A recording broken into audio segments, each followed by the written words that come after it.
So I'd like to convene the Board of Directors meeting of the New York City Municipal Water Finance Authority and ask for a roll call. Alan Andrews for Molly Hartside. Robert Elburn for Commissioner Sagos. Max Von Holland. Yep. Jacques Sheehan. Jacqueline Gold for Jacques Sheehan. Mark Shaw. Yes. Vincent Alfianza. Shall the record be accepted? We have a quorum. Okay, we do need a motion and a second to approve the minutes of the meeting of March 6th. Motion and second. So moved. Second? They've been circulated. Anyone, Mark, have you catch any on this one? Okay. Any opposition to the proposed resolution to the approved minutes? Not hearing any. The minutes are approved. And then we have a resolution for the approval of the supplemental resolution 134 authorizing the issuance of the fiscal 2018 Series EE second general resolution water and sewer bonds. A motion and a second. So moved. Second? Okay, great. So this proposed resolution has been recommended by the Finance Committee to the Board. Any comments or questions that you did not have for the Finance Committee that you'd like to raise now? Not hearing any opposition to the proposed resolution? If none, the resolution is adopted and approved. And our final order of business is approval of the budget. We need a motion and a second So moved. to discuss. Second? Great. Pursuant to the Public Authorities Law, the authority is required to submit a budget report to various state officials. The budget report contains estimated receipts and expenditures for the current and the next fiscal year, and the actual receipts and expenditures for the last fiscal year.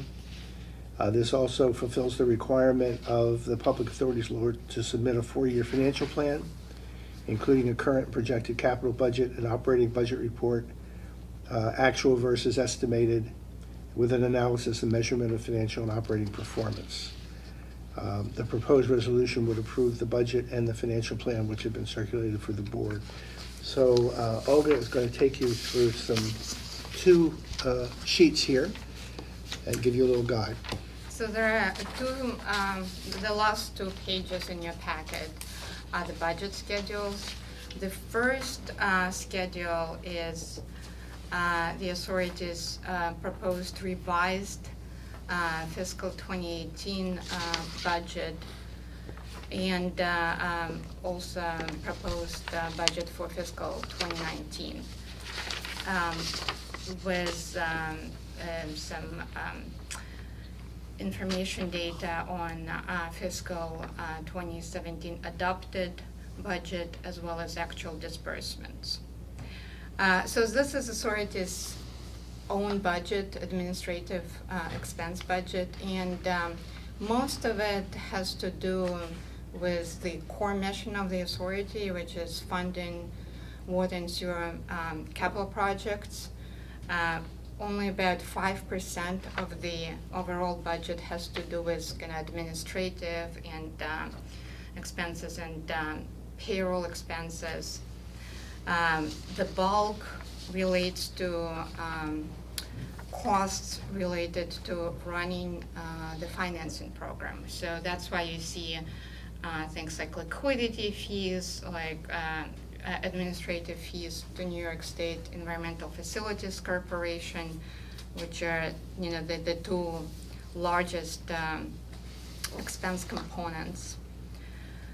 The year-over-year budget growth is about 5%, and that's driven by actually these larger line items, liquidity fees and EFC administrative expenses. You can see that in the lower right-hand corner, the 5%. At the bottom.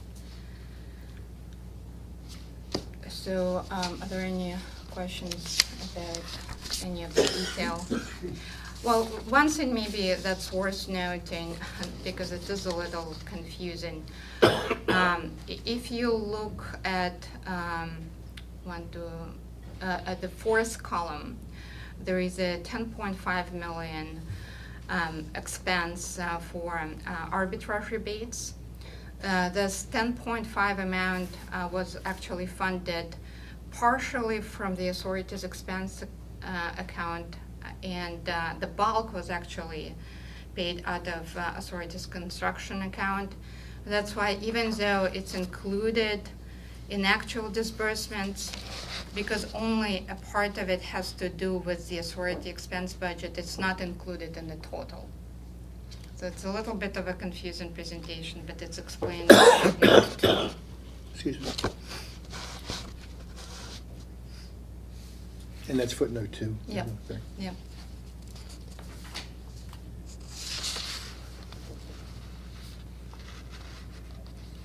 So we have a second sheet that's even more, So if there are no questions on the administrative budget, we also have our operating and capital budget. We have on the receipt side, all monies, whether it's operating or capital, and on the disbursement side, we also have capital and operating disbursements. Lines 2 through 6 on the receipt side are operating monies, and that's payments from the water board. It's subsidy on Build America bonds that we receive from federal government. It's our investment earnings on reserves and accounts.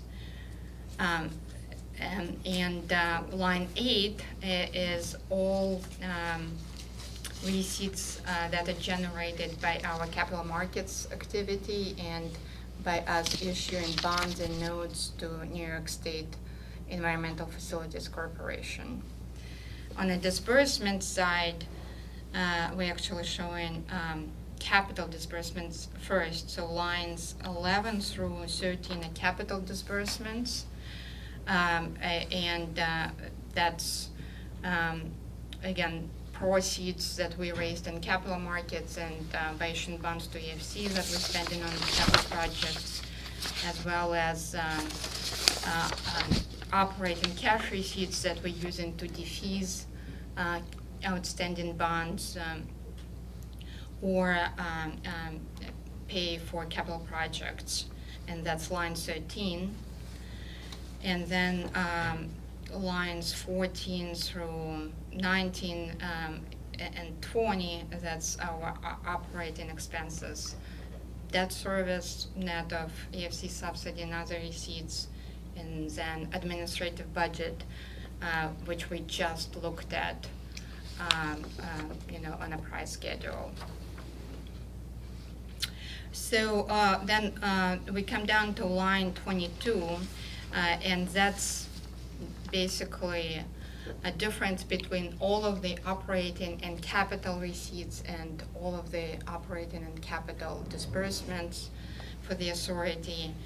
So this represents really, one way to think about it is a change in our outstanding, balances for all of our accounts, operating accounts and capital accounts. And you can see those balances on lines 24 and 25. So, for example, in fiscal 2017, we started out that year with 1.8 balance in combined operating and capital accounts, and we ended that year with 2.4 billion in accounts. And some of that money, again, is operating, some of that is capital. And the delta between 1.8 and 2.4 is that 565 million increase that you are seeing on line 22 above. So, it sort of the same logic follows throughout the schedule. One thing to note, in 2022, we have less receipts than disbursements, and so you see balances going down from 2.633 to billion 633 million in 2020 down to 2 billion 604. reflecting this drawdown of the balances. But, overall throughout the period, we actually, kind of keeping balances slightly growing over the period. And that's, of course, also, as shown in on line 22, where you see,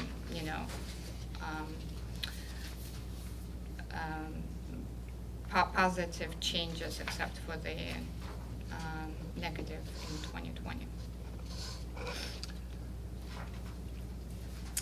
So the proposed resolution would approve the budget and the financial plan. Any questions?